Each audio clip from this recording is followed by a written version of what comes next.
क्योंकि ये वो घटना है जो 26 साल में उत्तर प्रदेश में नहीं हो पाई। ये जो आप कपड़े बेचते लोग देख रहे हैं, ये पहले क्या बेचते थे अभी आपको बताऊंगा तो आपको यकीन नहीं होगा। जिस मार्केट के कारोबारियों में कानून के डर की वजह से उनका हृदय परिवर्तन हो गया है। मेरठ के सोतीगंज का नाम आपने सुना होगा, नहीं सुना तो आज सुन लीजिए। यह वो मार्केट है सोतीगंज जहां चोरी की गाड़ी लाकर 15 मिनट में उसे पुर्जा पुर्जा कर देते थे। 15 मिनट बॉस। ये जो लोग आज कपड़े बेच रहे हैं, कपड़े काट रहे हैं, 2 बिलांग नीचे से छोटी कर दो, यह गाड़ियां यहां आती थी और 2 बिलांग इधर से 2 बिलांग उधर से छोटी होकर क्या बन जाती थी, एक एक पार्ट गाड़ी का यहां बिक जाता था। यानी जब तक गाड़ी का ओनर पुलिस तक शिकायत लेकर पहुंचे कि भैया हमारी गाड़ी चोरी हो गई, गाड़ी सोतीगंज मार्केट में पहुंच चुकी होती थी और उसका पुर्जा पुर्जा अलग हो जाता था। मतलब गाड़ी वाला उठाए तो बोले अरे ये मेरा बोनट है, फिर उठाए तो बोले ये मेरा चक्का है, पता ही नहीं चले। ऐसा हिसाब होता था सोतीगंज का, और चल रहा था खुले में, ऐसा नहीं छुप के चल रहा था, खुले में चल रहा था। दिल्ली एनसीआर, यूपी का कोई इलाका, हरियाणा कह लीजिए, राजस्थान कह लीजिए, उत्तराखंड कह लीजिए, आसपास के जितने राज्य हैं यहां पर, वहां अगर गाड़ी चोरी होती थी तो पहली तलाशी मेरठ के सोतीगंज मार्केट में ही होती थी। यह वही मार्केट है जिसका जिक्र प्रधानमंत्री नरेंद्र मोदी ने भी किया था। यूपी पुलिस ने कुछ दिन पहले ही इस कुख्यात मार्केट पर ताला लगवा दिया। अब यहां के कारोबारी अवैध कारोबार छोड़कर दूसरे काम धंधे कर रहे हैं। कल तक स्पेयर पार्ट्स का काम करते थे। मैं ये नहीं कह रहा हूं कि यहां जितने लोग थे वो सब चोरी का ही माल बेचते थे, कुछ ठीक भी रहे होंगे, लेकिन मोटे तौर पर सोतीगंज में यही होता था। ये सबके पास थी जानकारी। अब ये लोग कपड़े जूते बेचने का काम करते हैं या किसी और काम में लग गए, और देखिए कैसे ताला लग गया है। आपको इस मार्केट के बारे में थोड़ा और बताऊं उससे पहले सोतीगंज मार्केट के कुछ नए नवेले व्यापारियों से मिलवाता हूं। जैसे सोहेल से मिलिए।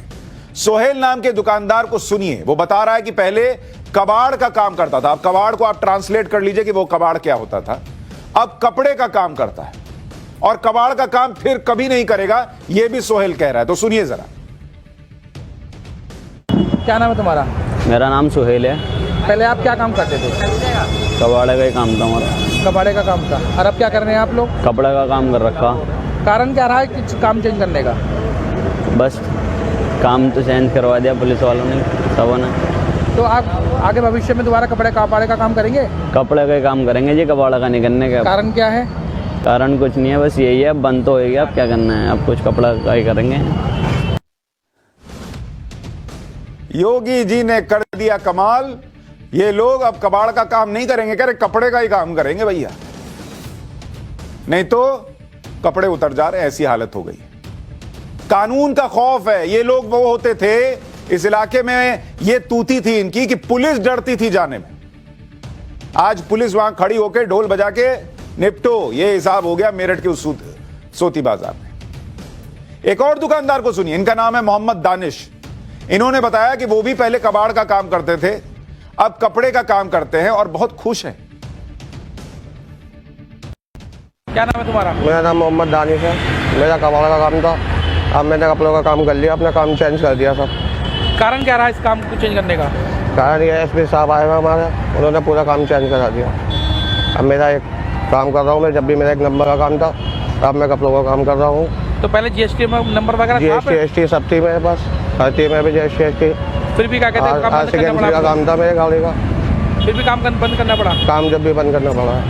इस काम में संतुष्ट हैं आप जो आप कब कर रहे हैं? जी बहुत बढ़िया है, भविष्य में बढ़िया है। कपड़े का काम को कबाड़े का भविष्य में नहीं, अपने करने का, अपने कपड़ों का काम कर लिया, उसमें बहुत अच्छी कमाई है। कह रहे बहुत बढ़िया है। अरे इतना बढ़िया था तो पहले करना था ना, कबाड़ बेच के मजा आ रहा था। अब योगी आदित्यनाथ सरकार ने, पुलिस ने जब मार्केट बंद करा दिया, तब इनको कपड़ा बेचना मजेदार लग रहा है। पहले कबाड़ बेचने में मजा आता था। वक्त बदल रहा है, वक्त का पहिया घूम गया है। सोतीगंज में गाड़ी काटने का कारोबार एक साल में 1000 करोड़ रुपए का था। और लोगों से आपको मिलवाऊंगा जिनका हृदय परिवर्तन हुआ है, लेकिन पहले सुनिए ये मार्केट क्या था। सोतीगंज में रात में जब लोग सोते थे तो उनकी गाड़ियां पहुंच जाया करती थी चोरी हो। एक साल में 1000 करोड़ रुपए का कारोबार था गाड़ी काटने का। दिल्ली, हरियाणा, पंजाब, राजस्थान, उत्तराखंड से चोरी लूट की गाड़ियां यहां काट दी जाती थी। यहां मोटर पार्ट्स बेचने की 400 दुकानें थी। किसी भी गाड़ी का कोई भी पार्ट यहां मिल जाता था। पूरे देश में जो पार्ट कहीं नहीं मिलेगा वो सोतीगंज में मिलता था। यहां दुकानों में करीब 200 उस्ताद मैकेनिक काम करते थे। उस्ताद नहीं कहते कि अरे मैकेनिक गैराज में जाइए उस्ताद काम कर रहे हैं, उस्ताद बनाओ जरा, ये कहते हैं ना। 200 लोग थे। ये मैकेनिक कोई भी गाड़ी 15 मिनट में काट देते थे। 15 मिनट में बताइए गाड़ी काट देते थे। आप जाइएगा वहां दर्जी के पास, वो आपका नाप लेगा, 15 मिनट में कपड़ा नहीं काट पाता, ये 15 मिनट में गाड़ी काट देते थे। जब तक आप सोचेंगे कि मेरी गाड़ी कहां होगी, किस हाल में होगी, तब तक वो गाड़ी जो है उसका एक पार्ट उधर एक पार्ट इधर लेटा रहता था। हर उस्ताद मैकेनिक अपने नीचे 2 से 5 बच्चों को सिखाता भी रहता था। टैलेंट ट्रांसफॉर्मेशन, इधर से उधर टैलेंट देते थे। कुल मिलाकर सोतीगंज मार्केट में करीब 1000 लोग काम करते थे। यहां गाड़ियां काटकर कबाड़ माफिया करोड़पति बन गए। यहां के कबाड़ माफिया ऑन डिमांड चोरी भी करवाते थे। यहां के कबाड़ माफिया दूसरे राज्यों में गाड़ी चोरी गैंग के संपर्क में भी रहते थे। लेकिन बड़े एक्शन के बाद अब 100 से ज्यादा कारोबारी दूसरे धंधे काम में लग गए। तो यह हुआ है उत्तर प्रदेश के मेरठ में, जो बीते 26 साल में नहीं हो पाया। एक और दुकानदार है हाजी आस मोहम्मद। इनका भी पहले वही कबाड़ वाला काम था, आजकल जूते बेच रहे हैं। सुनिए इनको भी। कि मेरा नाम हाजी आस मोहम्मद है। पहले आप क्या काम करते थे? पहले हमारा कबाड़ का काम था। अब क्या कर रहे हैं आप लोग? हम जूते का काम करेंगे भैया। कारण क्या रहा इसका जूते का काम करने का? जूते का काम इसलिए कर रहे हैं कि प्रशासन का ऑर्डर है, ऊपर से प्रशासन का ऑर्डर है ऑर्डर कि है। ये काम को चेंज करें, दूसरा काम करें। तो आप संतुष्ट हैं इस काम से? हम इस काम से संतुष्ट हैं, हमें कोई दिक्कत नहीं। भविष्य में यही काम करेंगे या आगे भी चेंज? भविष्य में यही काम करेंगे, कबाड़ का काम कभी नहीं करेंगे। कई और दुकानदारों ने भी बताया कि उन्होंने भी कबाड़ का काम न सिर्फ छोड़ दिया है, बल्कि अब कबाड़ का काम कभी नहीं करेंगे। एक बार उन लोगों को भी सुनिए, फिर मार्केट का एक बोर्ड आपको दिखाता हूं। पहले मेरा टायरों का काम था। टायर का? हाँ, सेकंड हैंड टायर बेचता था मैं ला के। और टायर इन्होंने पूरी मार्केट बंद करा दी। इन्होंने कोई पुराना सामान नहीं बेचेंगे। सबने पूरी मंडी बंद हो गई इस चक्कर में। जो नीचे तबके के लोग थे वो भी परेशान है इस टाइम। जो मजदूरी दिहाड़ी करते थे सब परेशान है इस टाइम। जितने भी दिहाड़ी करने वाले हैं, और किसी की दुकान पे टायर का पंचर का काम है, किसी का कुछ काम है, किसी का कुछ काम है, सब परेशान है इस टाइम। और जो गलत थे वो बंद हो गए, वो सही भी है, जो गलत थे वो बंद हो गए। मगर अब हम क्या करें, हम इसके सिवा और क्या करें। अब ये खोला है, इसमें 20 रुपये 10 रुपये मिल रहे हैं, इसमें बच्चों की फीस देना है या घर का गुजारा चलाना है, क्या करें इसमें। पहले मैं टायर बेचता था। हाँ, टायर बेचता था। अच्छा जी। अब कपड़ों का कारोबार शुरू करा है, क्या मजबूरी आई थी? देखो, रोजगार नहीं है, कुछ ना कुछ तो करना पड़ेगा। और नहीं करेंगे तो भूखे मरेंगे। भूखा इंसान मर नहीं सकता। सही बात, भूखे मरना भी नहीं चाहिए, लेकिन ईमानदारी की रोटी में ज्यादा मजा है भाई। ईमानदारी वाली रोटी खाओ ना। दूसरे की गाड़ी जो है वो गायब होती तो बड़ा उसको भी तो तकलीफ होती है, वो भी तो बेचारा परेशान घूमता है। कितने लोग ईएमआई पे गाड़ी उठाते हैं, उनका सपना होता है गाड़ी खरीदना, और उधर वो सपने में खोए होते हैं रात में, उधर गाड़ी चोरी हुई, इधर सोतीगंज में गाड़ी जो है वो अलग सो जाती थी। ये वो सोतीगंज है जहां एक्शन लेने की पुलिस की हिम्मत नहीं होती थी। पुलिस पर हमले हो जाते थे। आपको ऐसी 2 घटनाएं बताता हूं, आपको तब समझ में आएगा कि ये एक्शन योगी आदित्यनाथ सरकार ने जो लिया वो कितना बड़ा एक्शन है। पहली घटना 23 फरवरी 2015 की है। तब सोतीगंज में दिल्ली पुलिस की स्पेशल क्राइम ब्रांच की टीम और सदर पुलिस बड़ी छापेमारी करने पहुंची थी। वहां कबाड़ियों ने पुलिस वालों पर हमला कर दिया, उन्हें घेर कर पीटा।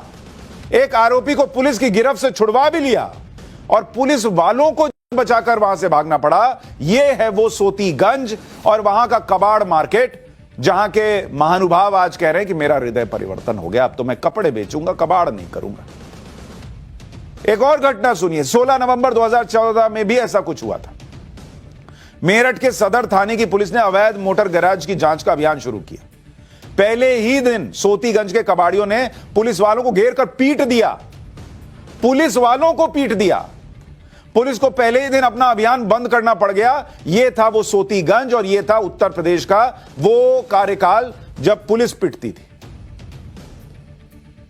अब कम से कम पुलिस का यह रसूख है कि भाई लोग कह रहे हैं कि कबाड़ का काम नहीं करेंगे। पुलिस ने कह दिया कपड़ा बेच लो, जूता बेच लो, जो बेच लो, कबाड़ का काम नहीं करेंगे। लेकिन अब सोतीगंज के कुख्यात कबाड़ माफिया जेल में। हाजी नईम उर्फ हाजी गल्ला, 70 साल का हाजी गल्ला चोरी की गाड़ियों को काटने और उनके पार्ट्स बेचने वाले गिरोह का सरगना और हिस्ट्री शीटर है। 90 के दशक में हाजी गल्ला सोतीगंज में एक मैकेनिक हुआ करता था। बाद में उसने खुद का गैराज खोलकर चोरी के वाहनों को काटकर उसके कलपुर्जे बेचने का काम शुरू कर दिया। हाजी गल्ला पर दिल्ली, यूपी, हरियाणा में कुल मिलाकर 30 से ज्यादा मुकदमे हैं। पुलिस ने हाजी गल्ला को गिरफ्तार कर जेल भेज दिया है। 3 मकान और एक गोदाम समेत 30 करोड़ की संपत्ति जब्त की जा चुकी है। 30 करोड़ यह एक मैकेनिक की संपत्ति थी, हाजी गल्ला। इसके बाद दूसरा नाम सुनिए, हाजी इकबाल। 63 साल का हाजी इकबाल भी सोतीगंज मार्केट में सक्रिय कबाड़ माफिया का सरगना है। वो पहले कभी हाजी गल्ला का करीबी भी था। आज दोनों एक दूसरे के दुश्मन है। फिल्मों में नहीं होता कि पहले साथ में शुरू किया, उसके बाद अलग अलग, दिखा होगा कि इतना फायदा है तो मैं अपना करूं, फिर राइवलरी हो गई। हाजी इकबाल का नेटवर्क दिल्ली, हरियाणा, राजस्थान तक फैला था। मेरठ के सदर थाने के हिस्ट्री शीटर हाजी इकबाल पर अलग अलग थानों में 6 मुकदमे दर्ज हैं। हाजी इकबाल को पुलिस ने गिरफ्तार कर जेल भेज दिया है। उसके 2 मकान और 10 करोड़ की संपत्ति जब्त की है। 10 करोड़ की संपत्ति। यह रौला था भाई लोगों का। पहले ऐसे खबर बता देता तो मेरी गाड़ी चोरी हो जाती, यह हाल था। बड़ा खबर बता रहा, उठाओ इसकी गाड़ी। आज कम से कम मेरी गाड़ी नीचे खड़ी है तो ठीक तो है, घर जा सकते हैं, कैब नहीं करना पड़ेगा। राहुल काला उर्फ इरफान, 44 साल का राहुल काला मेरठ के सदर थाने का हिस्ट्री शीटर है। 2002 से दोपहिया वाहनों की चोरी और उनके पार्ट्स बेचने के अवैध धंधे में सक्रिय है। 2005 में उसके खिलाफ पहला केस दर्ज हुआ था। राहुल काला पर दिल्ली एनसीआर में 8000 बाइक चोरी करने, 8000, सही सुन रहे हैं, 8000 बाइक चोरी करने और उनके कलपुर्जे बेचने का आरोप है। दिल्ली, एनसीआर, राजस्थान, यूपी में करीब 12 मुकदमे दर्ज हैं। राहुल काला को भी जेल भेज दिया गया। मोइनुद्दीन उर्फ मन्नू कबाड़ी कबाड़ माफिया है। 15 साल पहले दूध की डेयरी से कारोबार शुरू किया था। डेयरी के आड़ में चोरी के वाहनों को काटने का धंधा शुरू किया। अपने 2 भाइयों के साथ सोतीगंज मार्केट में चोरी की गाड़ी काटने का काम करता है। मेरठ के सदर थाने समेत 5 थानों में इसके खिलाफ केस दर्ज है। अब गैंगस्टर एक्ट में केस दर्ज हुआ है। पुलिस ने जेल भेज दिया है। 1 करोड़ 10 लाख की संपत्ति जब्त की है। इसके बाद शाकिब उर्फ गुड्डू, 42 साल का शाकिब गाड़ियों की गद्दी बदलने का काम करता है। साल 2005 में उसने अपने 2 भाइयों के साथ गाड़ी काटने और कलपुर्जे बेचने का अवैध धंधा